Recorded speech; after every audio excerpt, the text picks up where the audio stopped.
Welcome back to my channel. I'm super excited to be getting into the reading today. We're going to be looking at the next 72 hours of energy.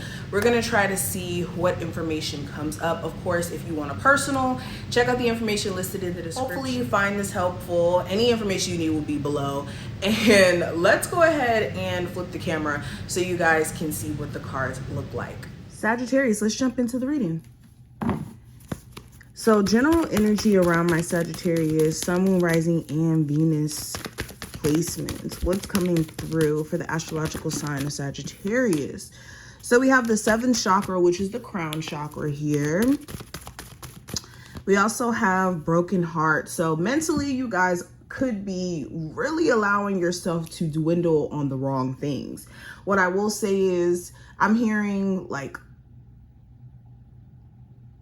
isolation. So some of you guys have been isolating yourself in a way where it could be potentially dangerous if you isolate yourself in a way where you allow your mind to just kind of run with narratives, or like you don't want to give yourself too much idle time. An idle mind is a dangerous playground. I think that's how the saying goes.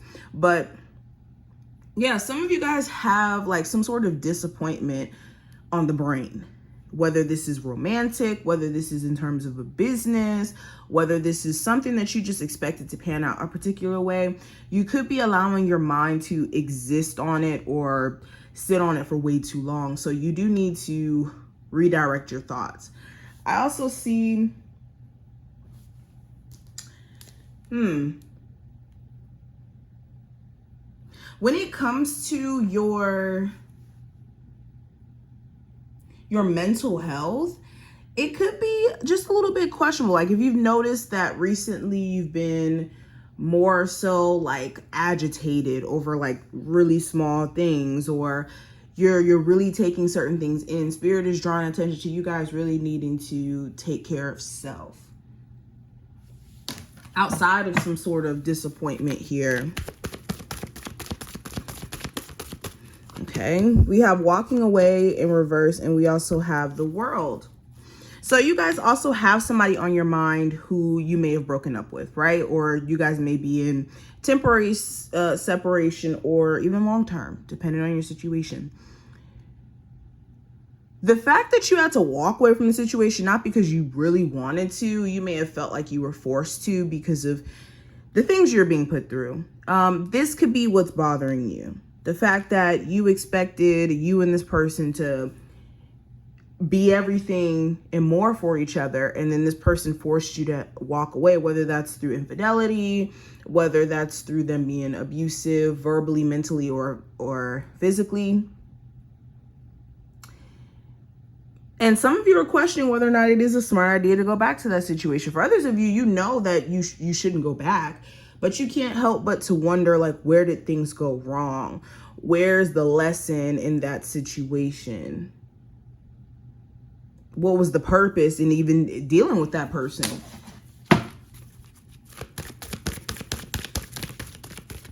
For a lot of you, when it comes to moving, it may seem more and more like a attractive opportunity for you. Especially if there's somewhere that you specifically want to go, you may really start to look at making preparations for that. Especially if you want like some sort of job advancement. I also have all tied up the 3rd chakra in reverse and adjacent possibilities. So yeah, you could be feeling like almost restricted in some way, and this could be the cause of irritation during this time frame. You could be feeling restricted because it's like things that you want to say, things that you want to do that you feel like you're not able to do. Okay, why is all tied up here?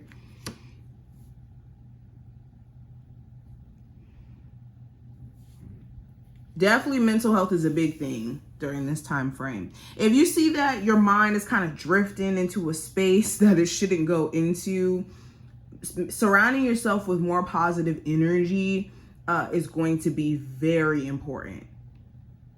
Okay, and doing things that will take you out of this energy of overthinking things or allowing scenarios to kind of just be made up in your head. But also with adjacent possibilities, like right when you thought that you've missed certain opportunities, that you've just been so disappointed and that there's nothing that you can do to kind of shake this energy, you could have other doors open up for you. So make sure you're not limiting yourself to just this idea of, okay, if I don't work at this specific company by this specific time, then I'm a failure. When you could have way better opportunities, other doors open up for you, and don't even be aware of it. All right, so let's pull some cards from here. What's the energy coming through for my Sagittarius, Sun, Moon, Rising, and Venus placements? So we got the Three of Cups, the King of Wands, Nine of Swords, Two of Swords, and the Hierophant. So mental cards again. I see a lot of air energy in these cards. Something with an air sign may come up during this time frame. But yeah, during this time frame, you also may feel like you want to cut certain individuals off, or not cut them off, but just distance yourself a little bit. You could be realizing that just by merely associating with certain individuals or giving them access to your energy, they could be taking advantage. Or it's like you may have a particular friendship where this person is slightly passive aggressive and they feel like they could tell you what to do with your life when it's your life to live. Then there goes that Nine of Swords in reverse here. You could be having very vivid dreams. I don't want to say, well, yeah, you could have very vivid dreams. For some of you, it could be slight nightmares, or your subconscious kind of rerunning through memories, or I'm also hearing like your spirit guides may be trying to communicate with you via your dreams. Get you a dream journal. I always say this and I will always say it. I also see where you've been very conflicted about what to do with a marriage, and some of you are reaching the end of the road in the sense of you making up your mind. You may be deciding, you know what, I'm done with this marriage, because you're not even acting like you're married. Or you don't feel like you're being supported as a marriage should feel. Sagittarius, what's the message they need to hear? Give me a card. See if it naturally just kind of falls out. There it goes. So it says release self-judgment. Okay. The back of this card reads, even the opinions you have about yourself are not necessarily true. Therefore, you don't need to take whatever you hear in your own mind personally, which is true. Which is true. This is making sure that you're also, beyond that, not letting negative thoughts almost create a narrative for you that's not true. Because our mind has a funny way of doing that, especially in anxiousness, especially in moments of fear, doubt. Our mind can create all types of narratives, just like how it can create more positive narratives. It's a matter of what thoughts you choose to let affect you enough to affect your outer experience. But let's pull another card from here. Sagittarius, Sun, Moon, Rising positions. We have love is your energy. So with this card, it's understanding that you are love. So you don't have to force, or how do I say this? You don't have to go outside of yourself to acquire love, because you are love.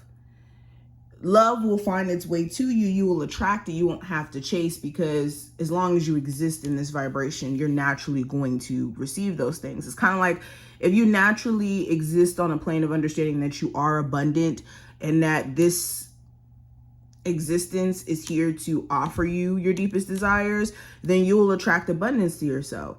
If you are somebody who believes that you're someone who lives a poverty experience, then you could attract poverty to yourself. It's all in what you vibrate on. So this is understanding that you're naturally vibrating on the energy of love, unless it's tainted. So that's how you can attract things to yourself without having to chase or force. But perfect message to leave off with. I hope that you enjoyed. If you did, definitely feel free to thumbs this up and subscribe so you never miss a beat. And I will see you later.